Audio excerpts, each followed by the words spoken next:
Bem-vindos ao Marca d'Água, o podcast onde cada episódio deixa a sua marca. O meu convidado de hoje é um dos grandes nomes da produção televisiva em Portugal.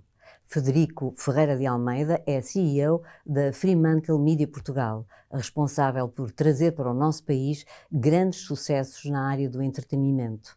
Tem mais de 30 anos de carreira e um olho clínico para bons formatos de televisão. Nesta conversa, vamos perceber como se gera o negócio por detrás da magia da televisão. Olá, Frederico. Olá, Teresa. Muito gosto em ter-te aqui, como um dos superprodutores, grandes produtores em Portugal. Como é que tu chegaste à televisão? Qual foi a tua... Eu cheguei à televisão depois de ser professor de ténis. Acho que foi aí Portanto, eu estava a dar aulas de ténis e a minha irmã Margarida começou a trabalhar em cinema e em televisão, na altura ainda em 16mm, portanto não havia nem VHS, não havia nada, era tudo película. E estavam numa insolvência de uma associação que se chamava Cine Equipa, que era uma associação de realizadores e produtores de cinema, que se criou depois do 25 de Abril. E essa associação estava em insolvência e a minha irmã Margarida, o Zé Luís Carvalhosa e o Fernando Matos Silva tinham um programa na RTP2 com o Pedro Rolo Duarte, que era o programa das festas. E eu comecei a acompanhar a Margarida nessas filmagens e comecei a entusiasmar-me com a ideia, e eles trabalhavam todos como independentes. Portanto, não havia, por causa da insolvência da Cine Equipa, aquilo era um bocadinho complicado. Eles tinham medo de avançar para uma empresa, E eu consegui convencê-los a formar uma empresa que se veio a chamar Fábrica de Imagens, com mais 2 sócios, portanto tinha os sócios velhos e os sócios novos.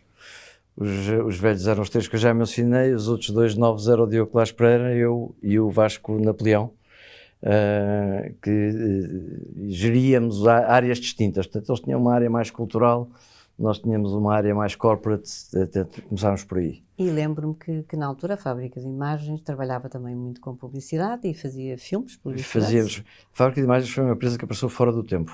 É aquelas situações em que, de repente, há uma produtora portuguesa que produz cinema, documentários, programas culturais, programas de entretenimento, chegou a fazer programas de rádio, e chegou a fazer peças de teatro.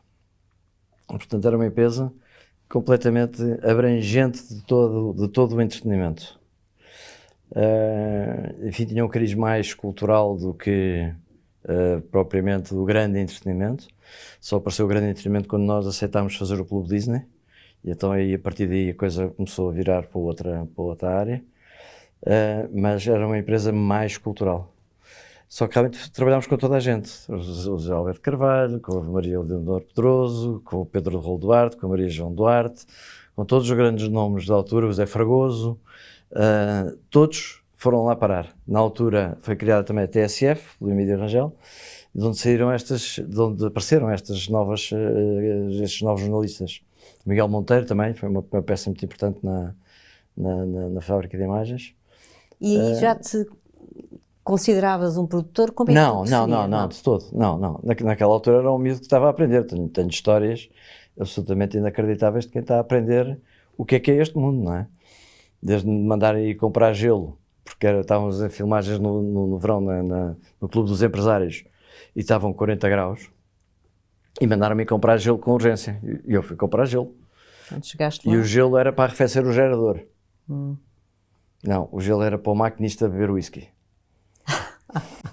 Nunca se arrefece um gerador com gelo, de maneira que... De histórias destas depois há muitas. Fiz duplo do Rogério Samora, por exemplo, numa série chamada Le Masque, que era uma coprodução francesa que a Fábrica de Imagens fez. E eu fiz de duplo do Rogério. Portanto, era multitask e ia aprendendo. E depois aquilo entrou-me e a partir daí começámos a olhar para o negócio de outra maneira.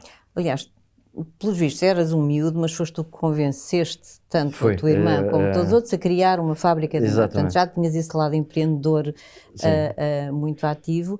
E quando é que surgiu a Fremantle na tua vida? A Fremantle surge porque durante alguns anos a fábrica de imagens deslocava-se aos mercados internacionais.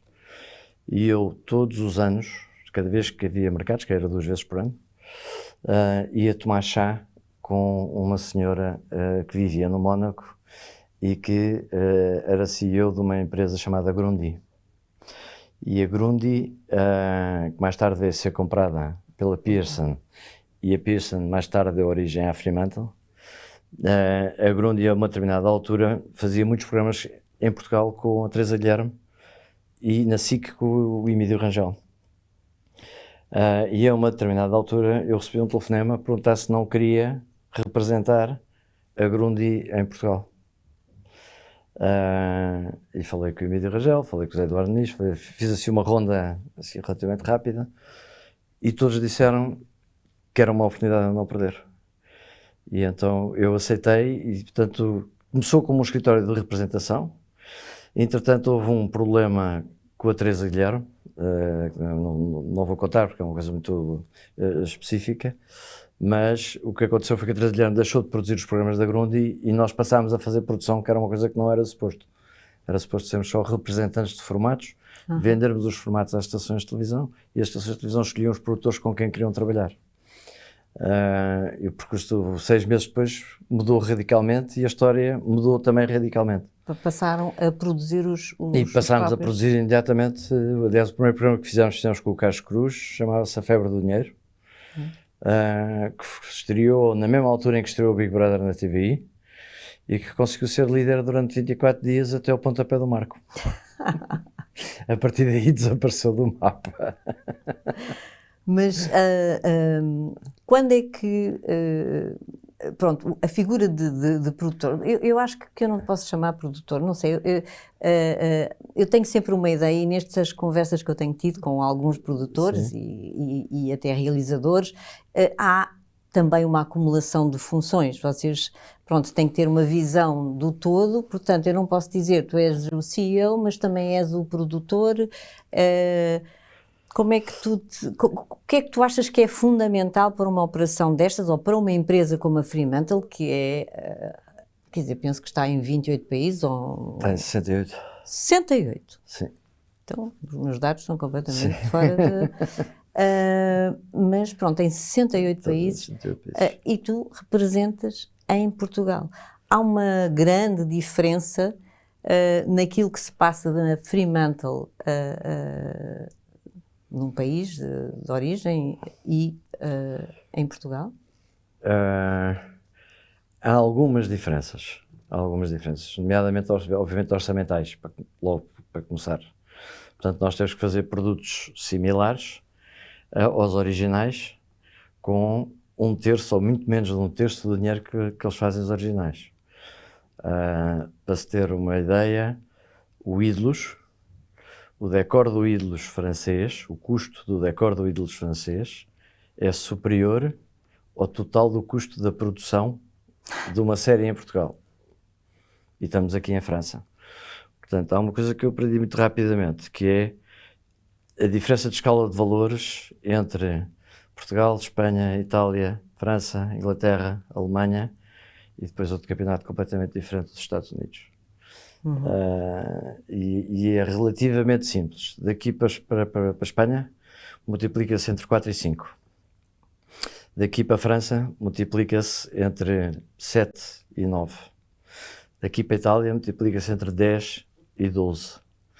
Para a Alemanha, multiplica-se entre 14 e 16. Para a Inglaterra, multiplica-se até 30. E para os Estados Unidos, multiplica-se por 150. Estou chocada. 150. Mas isso tem, comparativamente com os custos que estamos a falar, ou com o investimento financeiro que estamos a falar, a relação de sucesso. Sim. Ou não, como é que é? A relação de sucesso aí já entra a especificidade de cada território e aí sim já começamos a poder utilizar a palavra produtor, diretor criativo, que era uma coisa que não existia no meu tempo, a direção criativa. É uma coisa que aparece muito recentemente. Quando eu digo recentemente, digo há 15 anos, 20 anos, porque não havia. O produtor acumulava tudo, acumulava a parte criativa, a parte do guião, a parte da escolha dos participantes ou dos candidatos ou dos concorrentes. O produtor acumulava tudo. Hoje em dia isto já não funciona assim. Eu não me considero propriamente um produtor. Considero mais um controller do que um produtor. Porque há o produtor, há o chefe de produção, há o diretor de conteúdos, há o diretor de casting, há o diretor de técnica, há o diretor... As componentes hoje em dia estão muito mais divididas e muito mais especializadas, mesmo Mas quem é que na nossa manda área. no projeto, por exemplo? É o produtor ou o CEO, neste caso. Então, tu mandas nisto. Hã? Tu mandas nisto. Em última análise, sim. Em última análise, sim. Mas, Ou seja, para o bom e para o mau. sim, Quando há claro. problemas, a culpa é minha, não Sim, é? sim. Mesmo que eu não tenha tido uma intervenção direta. Uhum. É porque não tive o cuidado de estar atento e observar. Tu tens, a Fremantle tem, neste momento, tem programas em todos os canais e eu penso que, portanto, tu podes considerar em Portugal a produtora porque te vocacionas mais para a área de entretenimento e não ficção, não é? A ficção Com ficou muita de pena lado. minha. Sim. Porquê? Porque sempre foi uma área onde eu comecei, para já. Cheguei a produzir um filme do João César Monteiro, entre outras coisas, que foi assim um devaneio. E nunca consegui implementar a ficção dentro da própria Fremantle em Portugal. A Fremantle lá fora produz inúmeros, mas milhares de horas de ficção. E nós cá não conseguimos produzir. Não conseguimos produzir por uma questão de escala e não conseguimos produzir também por uma questão de tipologia das próprias estações de televisão. Sim, porque estão ligadas a às produtoras, novelas e estão ligadas a duas produtoras que produzem mais. novelas. Portanto, a única maneira seria através de uma aquisição e isso nunca se proporcionou e, portanto, não aconteceu. É pena minha.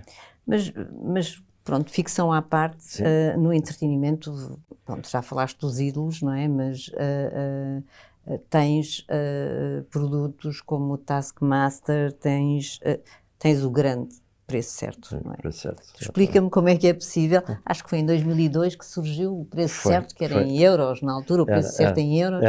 Como é que temos? É o programa com mais longevidade na televisão, não é? Penso que seja, se não é um dos mais, com maior longevidade, sim. E continua? Ou... Continua com sucesso, que isso é que é uma coisa extraordinária. É mesmo a equipa que ganha, não se mexe? O formato funciona assim? A equipa é a mesma, que começou em 2022. Portanto, já há netos da equipa do Preço Certo. Sim, e entre pessoas que trabalham no Preço Certo há que Exatamente. E, portanto, até agora não se mexeu na equipa. Não prevejo que se venha a mexer, mas o Preço Certo tem uma história engraçada. Começa com o Jorge Gabriel. Primeiro foi o Carlos Cruz e o Nicolau Brainer, havia essa vertente, que também tem uma história engraçada, porque o Carlos Cruz já tinha produzido estes programas todos. O Carlos Cruz, quando começou a ir aos mercados, há muitos anos, só via RTP1 e 2, não havia mais nada, conheceu um senhor chamado Mark Woodson, que foi o criador destes formatos todos. Do Preço Certo, do Password, do Let's Make a Deal, do Family Feud, de tudo aquilo que são hoje em dia chamado de formatos clássicos, foram criados por um tipo chamado Mark Woodson. E o Carlos conheceu e ficou com muito boa relação com ele, e enquanto ele foi proprietário dos formatos, o Carlos produziu-os todos cá. E depois isso parou, e depois isto voltou muitos anos mais tarde. A história da televisão repete-se, e está-se a voltar a repetir. O Entre Famílias, que nós fizemos com o César Mourão para a SICA, foi um formato que foi feito na RTP em 1984 ou 5, ou qualquer coisa assim desse género. Daí que a história repete-se e o Preço Certo começa com o Jorge Gabriel. 2 anos depois o Jorge Gabriel sai e nós ficamos sem apresentador. E vou almoçar com o Manuel Moura dos Santos, muito aflito, a dizer, pá, estou com um problema enorme, não sei o quê, isto, vão tirar o Jorge Gabriel, e ele diz-me, pá, tens o tipo ideal para fazer isso, que ainda por cima está desaparecido há uma data de tempo, e falou-me no Fernando Mendes. Eu achei aquilo até um bocadinho descabido. E cheguei ao escritório e falei com o produtor do Preço Certo, que é o Vasco Barão, disse assim, olha, vê lá que acabei de almoçar com o Manuel Moura dos Santos, ele sugeriu o Fernando Mendes para... E o Vasco disse, grande ideia. Então estávamos a fazer castings com outras pessoas conhecidas e tudo, não sei o quê, e nada funcionava. E depois realmente o Fernando Mendes funcionou, mas não funcionou muito bem. Porque o Fernando é o Fernando, é exatamente aquilo que se vê, é aquilo que ele é.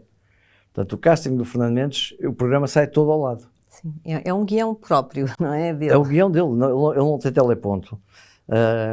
Ele hoje em dia obviamente conhece os jogos e sabe as regras dos jogos, mas naquela altura ele não sabia nada da regra dos jogos. O Miguel Vital está lá em cima para orientar, sim. E para, hoje em dia já a coisa está diferente, mas era mesmo assim. Era o Miguel Vital que orientava e o Fernando Mendes no meio dos jogos. E depois ele ia lá dizendo umas larachas e tal, e a coisa pegou.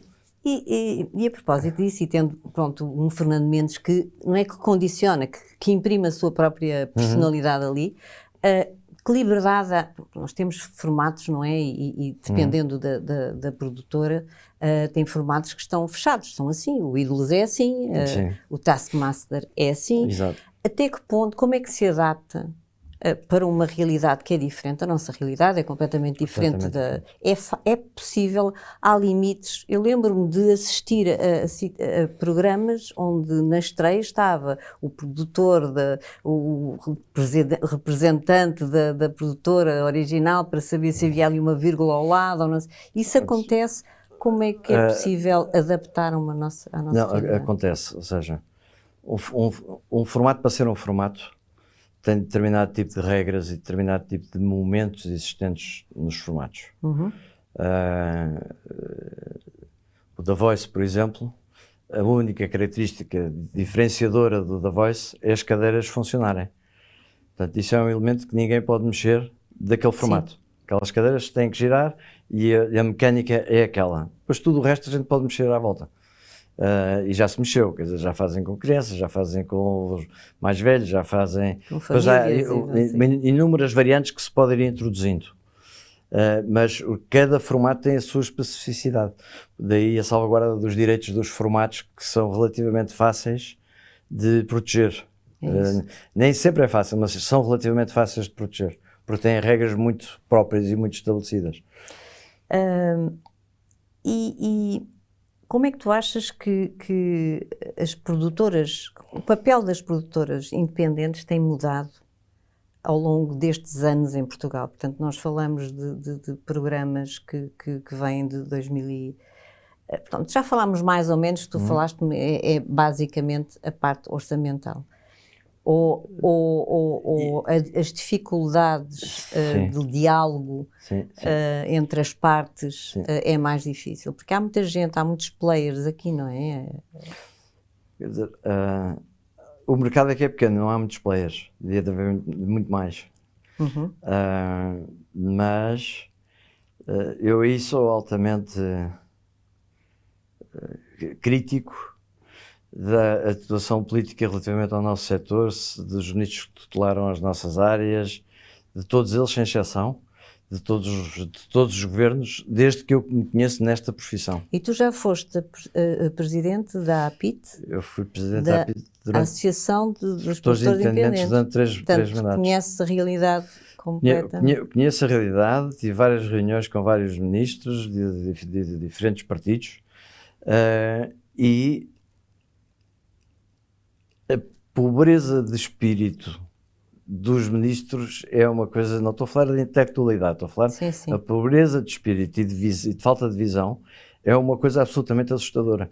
Eu sou altamente descrente da política, porque não conseguem olhar para os setores, não têm experiência dos setores, não conseguem aplicar estratégias a curto, a médio e longo prazo. Estamos a falar mais da cultura. Estamos a falar mais da cultura. Estamos a falar de uma RTP, por exemplo. A RTP, do meu ponto de vista, é sempre a bola que se chuta para um lado e para o outro.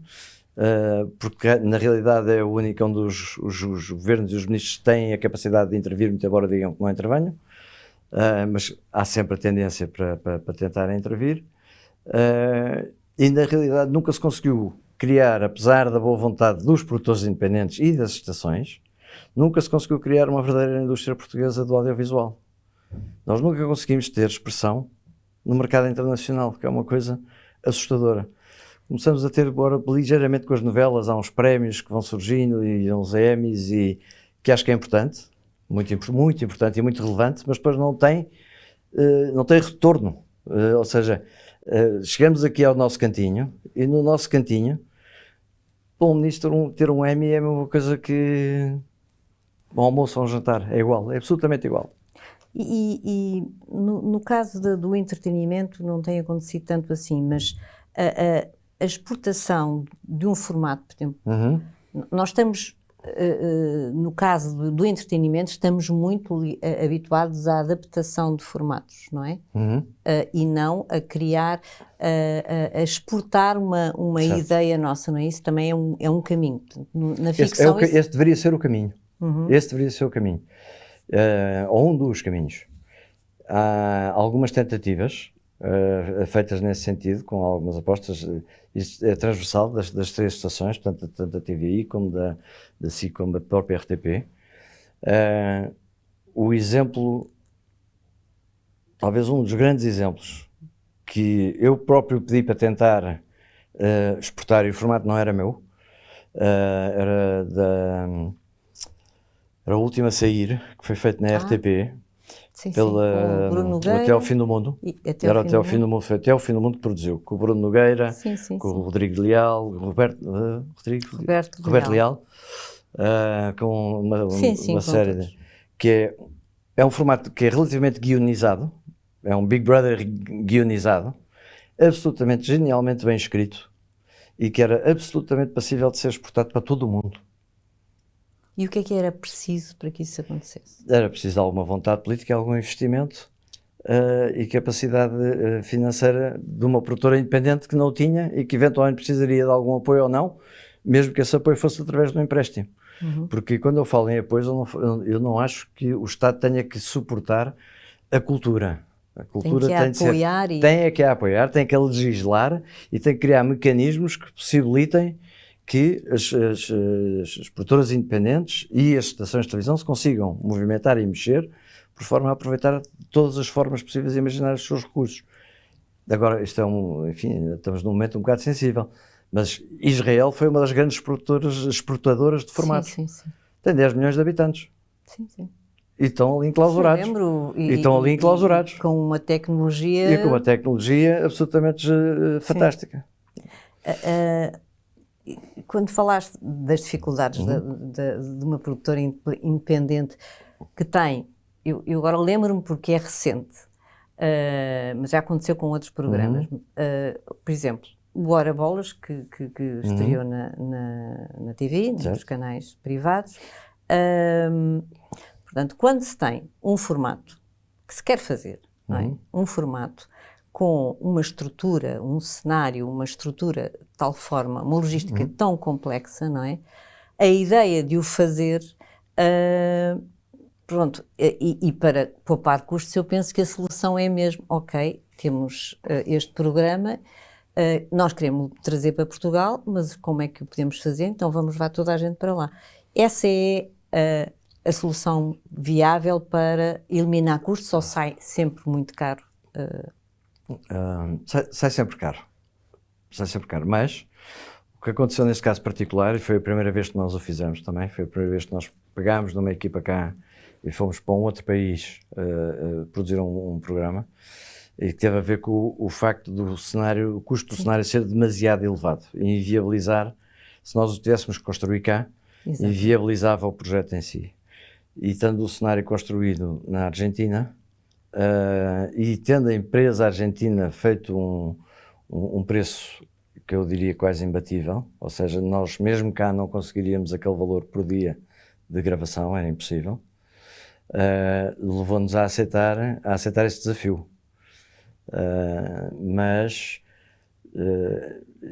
eu não sou totalmente adepto de estas deslocalizações, e agora está a haver muita tendência para se filmar lá fora ou tentar vir filmar a Portugal.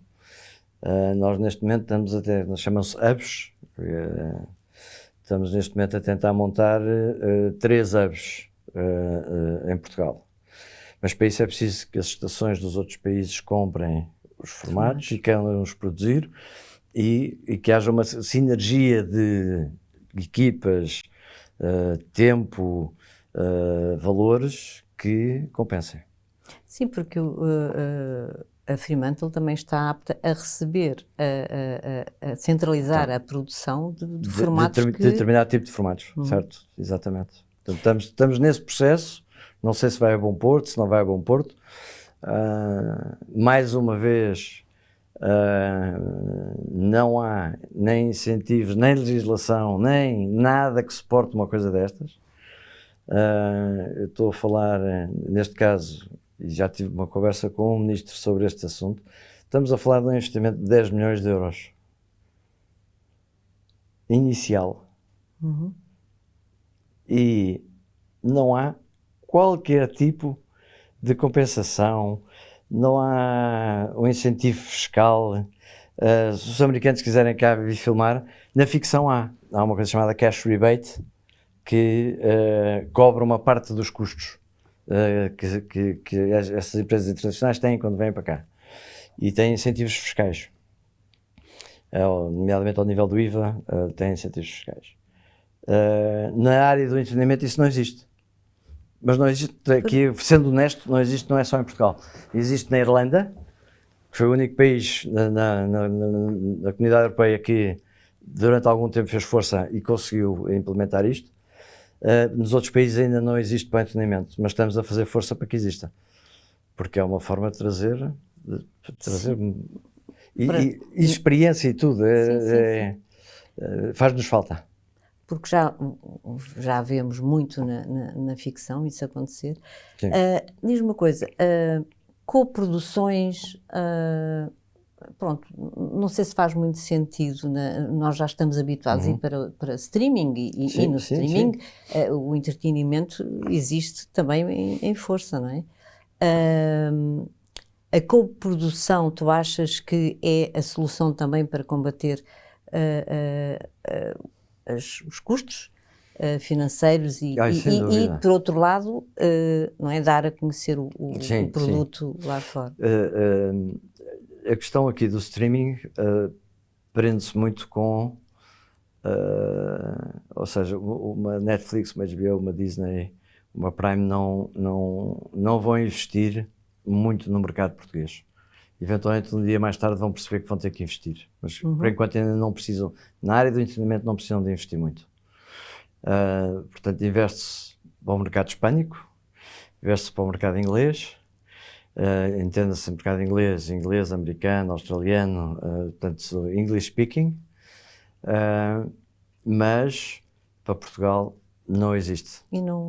E tens alguma justificação para isso ou uma resposta? É porque os valores que eles têm para investir em entretenimento são ridículos e, portanto, não lhes permite sequer fazer um formato digno desse nome ou desse termo.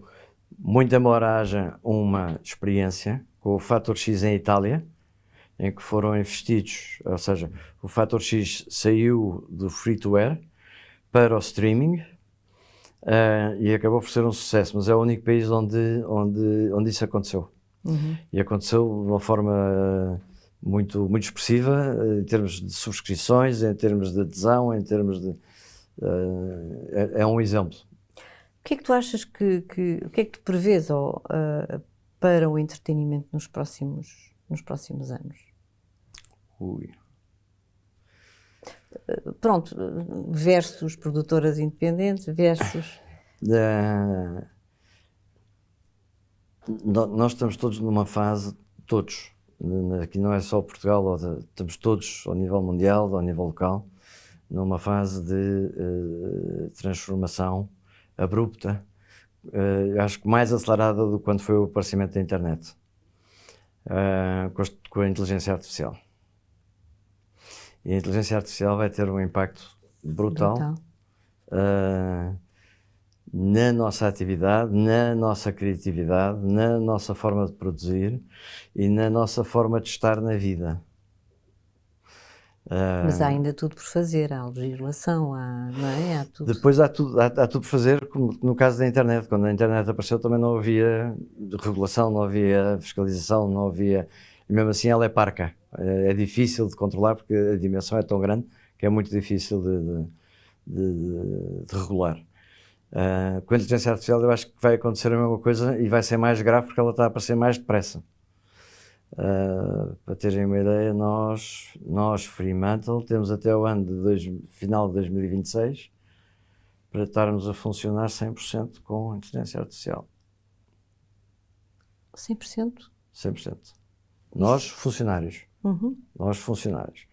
Portanto, a pós-produção é uma coisa que vai se reduzir à sua insignificância. Eu tenho neste momento 22 salas de edição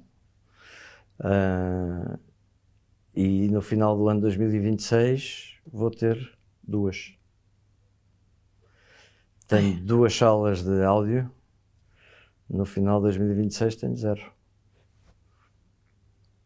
Mas isso é uma diretriz internacional? É uma exigência de rentabilidade e do aproveitamento as ferramentas de inteligência artificial no nosso setor estão mais evoluídas do que aquilo que a gente pensa. Bastante mais. Há algumas que estão realmente muito evoluídas. E ainda vão evoluir mais. Agora, por exemplo, a ESP fez uma experiência com a inteligência artificial na Vitória, penso eu. Eu vi. Entre os dois protagonistas, mete-os uns anos mais novos e tal. Funciona, mas ainda se nota. Sim, sim. Ainda se nota. Nota-se também porque nós conhecemos aqueles personagens. Amanhã já não mas se vai notar. Nota-se também porque nós conhecemos aquelas pessoas. São-nos familiares e, portanto, nota-se mais. Sim. Nós sabemos que a Cláudia Vieira não tem aquele... Sim. E é o Corrula, não é? Exatamente. Nenhum nem outro tem aquela fisionomia atualmente e, portanto, as pessoas ficam, pronto, ok, são eles, mas há aqui qualquer coisa. Não achas que se vai perder com... Não, acho que o aperfeiçoamento vai ser de tal forma grande que não se vai perder. Vai-se perder outras coisas, mas vai-se ganhar qualidade de vida, vai-se ganhar espetacularidade e vai-se ganhar novos métodos de criatividade. Porque tudo tem que ser feito com a intervenção humana. A inteligência artificial não faz nada sozinha. Só faz aquilo que se lhe pede para fazer, com instruções específicas para fazer aquilo que se quer que se faça. E, portanto, tem de sempre ter a intervenção humana. Agora, aquilo que nós demorávamos 15 dias a fazer entre filmagem, efeito especial, maquiagem, guarda-roupa, cenários, isso desaparece tudo. Isso passa a ser feito em 6 horas, 7 horas. Dá para pensar mesmo. E, portanto, dá que pensar. Há coisas que, mais uma vez, continuam a ter que ter intervenção humana, e vão ter. Há direitos que têm que estar salvaguardados. Quer dizer, ninguém pode pegar na tua imagem e fazer de ti aquilo que quiser, como quiser e como lhe apetecer. Ou com a minha voz. Ou com a tua voz. Exatamente. Exato. Mas eu consigo meter a tua voz em qualquer lado. Hoje em sei. dia já. Sem problema nenhum. Sim. Já fizeram isso. Já fizeram. Numa história, uma questão recreativa, só numa brincadeira. Mas completamente, fiquei chocada e isto já aconteceu há quase 2 anos. Hoje seria ainda mais perfeito. Hoje seria mais perfeito. Num texto que eu nunca disse, que tu nunca numa disseste, língua exato. que eu nunca falei. Exato. Não é? E pronto, quanto mais, não é? Tem a ver com a voz, com um banco de voz que tem, meu, e que podem fazer isso. Mas, por exemplo, lá está a questão da legislação é extremamente importante na matéria da proteção dos direitos de figuras públicas, de atores, e guionistas, inclusive, quer dizer... Mas há ainda muito trabalho a fazer. Há muito trabalho a fazer, mas eu não sei se o trabalho vai acompanhar a evolução tão rápida que as coisas estão a ter. Há algumas pessoas que se estão a antecipar, alguns grandes atores da indústria mundial, que já têm todos os seus direitos reservados para tudo e mais um par de botas, e portanto aí esses estão protegidos, mas o resto do mundo não está. Eu só aqui uma curiosidade, que isso foi uma experiência que aconteceu sem eu pedir. O meu diretor de grafismo, há um ano, fez um vídeo comigo, em inteligência artificial, sentado na minha secretária, com as minhas coisas, minha roupa, a minha imagem, minha voz, a despedir o diretor financeiro que está no gabinete ao lado. Eu a despedir o diretor financeiro que está no gabinete ao lado. E mandou esse e-mail para o diretor financeiro, ele. A única coisa, como se fosse eu. Portanto, ele criou um e-mail meu, e foi por isso depois que o diretor financeiro, como é um tipo muito, percebeu que era uma brincadeira, porque foi verificar o e-mail. E o e-mail não terminava em .com, terminava em .pt, e nós não temos PT no... Sim. E estava impecável. Sim, e a diferença do ano passado para este ano? E depois era uma brincadeira, mas estas brincadeiras que se podem fazer, não é? Podem ser caras. Exatamente, exato. Olha, já com isto no horizonte, não é? Mas com o teu percurso todo, se tu pudesses dar um recado a um mini Federico que está a começar agora, empreendedor, com visão, qual era o conselho ou o recado que tu darias a alguém que está a começar e que tem a visão que tu tinhas quando começaste? Eu realmente tenho uma visão um bocadinho particular. Então é para essas pessoas. Porque na verdade, antes de aparecerem as plataformas da Nós, da Mel, eu achava que quem devia ter criado essas plataformas não eram as telecoms, eram as estações de televisão. Era a SIC e era a TVI, ou a própria RTP. Depois criaram ali... E 5 anos depois apareceram. E eu cheguei a falar com o Dr. Paulo Simão sobre isso, na altura. Só como era um miúdo, ele achou que eu era maluco. E, portanto... Mas o que é que tu achas, que recado é que tu darias a alguém que está a começar agora? Aquilo que eu diria a alguém que está a começar agora é: estudem a fundo a inteligência artificial. Só, mais nada. Todas as ferramentas existentes de inteligência artificial ligadas à nossa área e ao nosso meio. Olha, para terminarmos esta conversa, surpreendente, qual é a marca d'água que tu gostarias de deixar no audiovisual? Ou que já deixaste, ou que tu sentes que... Mas qual a marca d'água, a tua assinatura? Olha,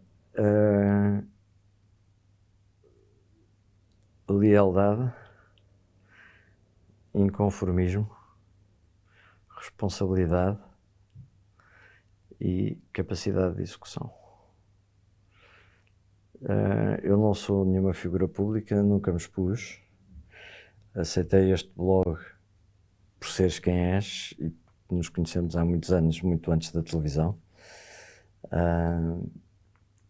E eu não gosto muito de falar sobre mim. Tenho experiência, tenho muitas histórias, tenho muita vivência no audiovisual, mas que eu gosto de guardar para mim e gosto de reservar para mim. Mas eu penso que estes 4 fatores são essenciais para te relacionares neste meio. Ou seja, no meio que é competitivo, é pequenininho, toda a gente se conhece. Não sei, conheço o Zé Eduardo Muniz talvez há 40 anos, conheço o Zé Fragoso há 35, conheço o Nuno Santos, sei lá, conheço essa gente toda há muitos anos, e é muito difícil às vezes tu estás a negociar um formato que 2 ou 3 estações querem, e decidires em qual delas é que o produto faz mais sentido. E isso, por exemplo, é um dos papéis que eu tenho. Eu não trabalhei durante muitos anos com a TVI, porque a minha filosofia de vida não era coincidente com a filosofia da TVI. Ou seja, eu não era capaz de expor pessoas em televisão. Tenho limites. E sempre tive esses limites. E essa é uma das características. E essa é uma das sim. Sim. Da tua assinatura como profissional. Sim. Frederico, eu gostei muito. Para quem não costuma dar entrevistas, eu acho que esta conversa, esta nossa conversa podia alongar-se por mais 2 horas, e acho que tens muitas histórias para contar e aquelas que ouvimos aqui hoje vão ficar na memória. Obrigada, Frederico. É um prazer. Marca d'Água é um podcast quinzenal criado pela GEDIP, um espaço de reflexão, partilha e valorização do que é único, original e autoral, porque cada criação deixa a sua marca. No próximo episódio, mais uma voz constrói o presente e o futuro do audiovisual em Portugal.